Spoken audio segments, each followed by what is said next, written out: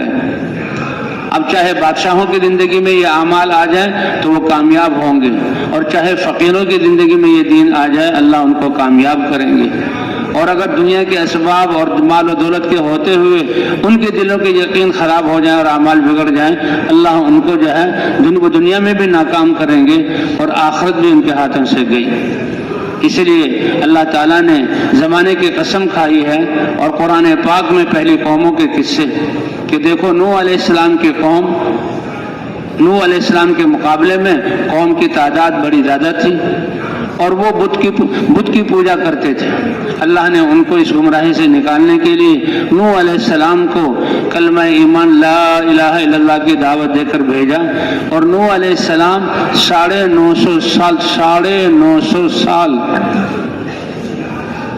ہم تو اپنے باپ دادا کو شاید 50 60 70 100 سال کے بعد میں پتہ ہی نہیں ہمارے دادا پردادا سگر دادا کون تھا، اور وہ 950 سال دعوت دے رہے ہیں اور اس کلمے کو لے کر پھر رہے ہیں۔ یہ ہے دعوت کی ذمہ داری، اور یہ ہے حضرات انبیاء کرام کی خیرخواہی۔ تو کثرت کے باوجود وہ قوم کامیاب نہ ہو سکی، اور اللہ تعالیٰ حکیم ہے، دعوت پر جس کو چاہیں اللہ ہدایت دے۔ 950 سال کی دعوت دینے اور محنت کے بعد اور دن رات کی محنت کے بعد اللہ نے 80 سے کچھ زیادہ 80 سے کچھ زیادہ لوگوں کو ہدایت عطا فرمائی۔ تو جو ایمان اور اعمال والے بنے اللہ نے ان کو کامیاب کیا۔ نوح علیہ السلام نے خشک زمین پر کشتی بنائی تو وہ اس کا بھی مذاق اڑاتے تھے، لیکن نوح علیہ السلام کہتے تھے میں اللہ کے حکم پر جہاں کشتی بنا رہا ہوں، آج تم ہمارا مذاق اڑا رہے ہو اور ایک دن ایسا ہوگا کہ تمہیں ناکامی کا منہ دیکھنا پڑے گا۔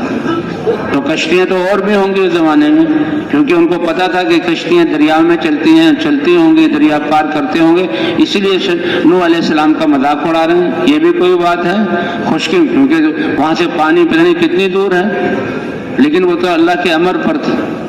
اللہ نے فرمایا اے نوح جب آسمانوں سے بھی پانی برسے، آسمانوں کے دہانے کھل جائیں جسے آج بھی اللہ دکھا رہے ہیں، اور زمین سے بھی پانی ابل پڑے، حتیٰ کہ تنور جس میں کتنے عرصے آگ جلتی ہے اور نمی کا اس میں کوئی شائبہ بھی نہیں ہو، اور تندور سے بھی چشمے کی طرح پانی ابلے، تو یہ علامت ہے کہ اللہ کا امر آ گیا، اللہ کا امر آ گیا۔ کیونکہ حضرات انبیاء کرام دعوت دیتے ہیں اور اللہ تعالیٰ ان کو وقت دیتے ہیں، اور جب حجت پوری ہو جائے تو ایمان والوں کو اللہ بچاتے ہیں۔ کہ یونس علیہ السلام کی قوم ایسی تھی کہ یونس علیہ السلام ان کو دعوت دے رہے ہیں اور وہ قوم مان نہیں رہی، اور یونس علیہ السلام اللہ کے عذاب سے ڈرا رہے ہیں کہ دیکھو اللہ کا عذاب آئے گا، اور قوم اس کا مذاق اڑاتی تھی۔ تو اللہ کے عذاب کے آثار شروع ہو گئے، اور یونس علیہ السلام اپنی قوم کو چھوڑ کر نکل گئے کہ اللہ کا عذاب آ رہا ہے، نکل گئے۔ لیکن بات اتنی ہوئی کہ اللہ کا امر ابھی نکلنے کا نہیں آیا تھا، اور یونس علیہ السلام گئے سمندر کی طرف، اور وہاں کشتی میں سوار ہو گئے۔ کشتی میں سوار ہو گئے تو کشتی ڈولنے لگی اور جہاں ڈگمگانے لگی۔ وہ جو ملا تھا وہ کہنے لگا بھائی اس میں تو کوئی ایسا شخص ہے جو غلام ہو اور اپنے آقا کی اجازت کے بغیر آ گیا ہو، اس کی وجہ سے کشتی ڈگمگا رہی ہے۔ تو یونس علیہ السلام سمجھ گئے کہ اللہ کی طرف سے حکم نہیں آیا تھا، اور حکم آنے سے پہلے میں نکل گیا۔ انہوں نے سمندر میں چھلانگ لگائی، مچھلی انتظار کر رہی تھی، مچھلی نے ان کو نگل لیا اور مچھلی سمندر کی تہ میں پہنچ گئی، اور 40 دن یا کتنا عرصہ وہ رہے، لیکن ان سمندر کی ان اندھیریوں میں لا الہ الا انت سبحانک انی کنت من الظالمین اللہ کی تسبیح۔ اللہ فرماتے ہیں یہ تسبیح ہم نے الہام کی، اگر یہ تسبیح نہ پڑھتے تو قیامت تک یونس علیہ السلام مچھلی کے پیٹ میں رہتے۔ پھر وہ مچھلی اوپر آ گئی اور مچھلی نے یونس علیہ السلام کو اگل دیا، لیکن مچھلی کے اندر جو رہے اندھیریوں میں تو جسم بڑا نازک ہو چکا تھا، پھر اللہ نے ان کو قوت عطا فرمائی۔ اچھا ادھر قوم کہ جس کو چھوڑ کر گئے تھے انہوں نے یہ سمجھداری کی، انہوں نے کہا دیکھو جب تک نبی ہم میں موجود ہوتا اللہ کا عذاب آنے والا نہیں تھا، اور اب یہ نبی نکل گئے اور وہ ہمیں ڈرا کر گئے تھے، اللہ نے ان کو سمجھ دی تو ساری کی ساری قوم نے توبہ کی اور اسلام میں داخل ہو گئی۔ اللہ نے ان کو بھی عذاب سے محفوظ کر لیا، اللہ نے ان کو بھی عذاب سے محفوظ کر لیا۔ حضور صلی اللہ علیہ وسلم جب اللہ کے پیغام کو لے کر دیکھا 10 سال سے مکے والوں کو سمجھا رہا ہوں اور یہ تکلیفوں پہ تکلیف دیے جا رہے ہیں، اور آپ کانا حریصا علی ہدایت الناس اجمعین، آپ کے دل میں ایک کرہن تھی، ایک فکر تھی، ایک غم تھا کہ جو کفر پر مر رہا وہ جہنم میں جا رہا ہے، کیسے ہدایت پر آ جائیں، میری قوم والے تو رکاوٹیں ڈال رہے ہیں، اور جو ایمان والے ہوتے ہیں ان کو بھی تکلیفیں۔ حضور طائف تشریف لے گئے کہ طائف میں بھی میری قوم قریش کے لوگ ہیں اور بڑے بڑے 3 سردار ہیں، لیکن اللہ تعالیٰ اپنے نبیوں کو آزماتے ہیں اور حالات بھیجتے ہیں کہ سب سے زیادہ ابتلاءات حضرت اشد الناس بلاء الانبیاء ثم الامثل فالامثل، کہ سب سے زیادہ امتحانات اور گھاٹیاں حضرات انبیاء کرام کو پیش آتی ہیں، اور حضور صلی اللہ علیہ وسلم تو سارے نبیوں کے سردار ہیں۔ فرمایا اے میری امت، یہ دین تم تک پہنچانے کے لیے کتنی دین ہے اور اللہ کے ہاں کتنی قربانیاں پیش کرنی پڑتی ہیں، تم تک دین کو پہنچانے کے لیے مجھے اتنا ستایا گیا کہ روئے زمین پر اتنا کسی کو نہیں ستایا گیا، اور مجھے اتنا ڈرایا گیا کہ اتنا روئے زمین پر کسی کو نہیں ڈرایا گیا۔ آپ صلی اللہ علیہ وسلم پیدل تشریف لے گئے اور سب سے پہلے سرداروں کے پاس گئے، اور عربوں کی مہمان نوازی تو مشہور تھی کہ جس کے گھر میں کوئی مہمان آ جائے وہ اس کا اکرام، یہ مکے والے آنے والے حاجیوں کا اتنا اکرام کیا کرتے تھے، اللہ نے ان کو یہ مہمانوں کا اکرام، اور اس پر یہ لوگ فخر کرتے تھے کہ حاجی لوگ اونٹوں کے قافلے پر آیا کرتے تھے اور بیت اللہ کا طواف اور عمرہ اور طواف اور حج کیا کرتے تھے، تو مکے والوں نے راستوں میں ستون بنائے ہوئے تھے اور ستون کے اوپر ایک مچان بنایا ہوا تھا، اور اس مچان پر وہ کھانا جو ہے برتنوں کی صورت میں اور جو ہے بوریوں کی صورت میں کھجوریں اور کھانے پینے کی چیزیں وہ رکھتے تھے تاکہ اونٹ پر آنے والے مسافر ان کو اترنا نہ پڑے، چلتے چلتے وہ ان سے لے لیں، ایسے ان کی مہمان نوازی تھی۔ یہ ایک بڑے فخر کی چیز تھی۔ مہمانوں کو اس زمانے میں مہمانوں پر خرچ کرنا لگانا اس کو عزت کی چیز سمجھا جاتا تھا۔ تو یہ حضور اب اللہ کے رسول سید المرسلین، لیکن اللہ کا نظام عجیب ہے۔ ایک سردار کے پاس گئے اور کہا میں خبریں تو پہلے پہنچ چکی تھی، میں اللہ کا رسول ہوں، اللہ کا پیغام، کہ اچھا اللہ کے کو تمہارے علاوہ کوئی ملا ہی نہیں تھا، چلو میرے پاس سے، بالکل بیٹھنے بھی نہیں دیا۔ کتنا آپ سفر کر کے گئے، کتنا آپ تھکے ہوئے ہیں، اور پھر بھوک اور پیاس کا کیا عالم ہوگا۔ تینوں سرداروں نے اسے روکا، آپ کے علاوہ کسی کو نبی ملا ہی نہیں، اور تیسرے نے کہا اگر آپ اللہ کے نبی ہیں تو آپ کی بات کا انکار کرنا یہ میرے لیے ہلاکت ہے، لیکن مجھے یقین نہیں ہے۔ تو تینوں سے مایوس ہو کر حضور صلی اللہ علیہ وسلم عام لوگوں کے پاس آئے، اور یہ اللہ کا نظام ہے۔ تو عام لوگوں نے تو ٹھٹھا اور مذاق کیا، تالیاں پیٹی، شور مچایا، حتیٰ کہ پتھروں کی بارش شروع کی، پتھر آپ کے جسم پر لگ رہے ہیں، آپ دوڑ رہے ہیں، آپ کا جسم لہو لہان ہوا، اور جوتے بھی جو ہے وہ خون ان میں جم گیا، حتیٰ کہ آپ ایک باغ تھا وہاں پر عتبہ اور شیبہ کا، اس باغ میں پہنچے اور ایک درخت کے نیچے آپ آرام کے لیے بیٹھے۔ تو عتبہ اور شیبہ نے دیکھا کہ اچھا یہ تو محمد ہیں، ہمارے قبیلے کے، قوم کے ہمارے رشتہ دار، یہ اپنے آپ کو اللہ کا رسول کہتے ہیں، یہ بھی ایمان نہیں لائے تھے، لیکن آپ کی حالت کو دیکھ کر ان کو بھی رحم آ گیا، اور ان کا ایک غلام تھا جس کا نام عداس تھا، اس کو کہا کہ یہ انگور لے جاؤ اور یہ بہت عظیم ہستی ان کے پاس پیش کر دو۔ جب وہ آئے اور انگور پیش کی تو آپ نے بسم اللہ سے اس کو لیا، اور حضور نے پوچھا تم کون ہے؟ کہ عداس کہاں کے ہو؟ کہا نینوا کے۔ اچھا نینوا میرے بھائی یونس علیہ السلام کے ملک کے، کہ وہ تو اللہ کے نبی تھے، آپ کو کیسے پتہ لگا کہ وہ نینوا کے تھے اور اللہ کے نبی تھے؟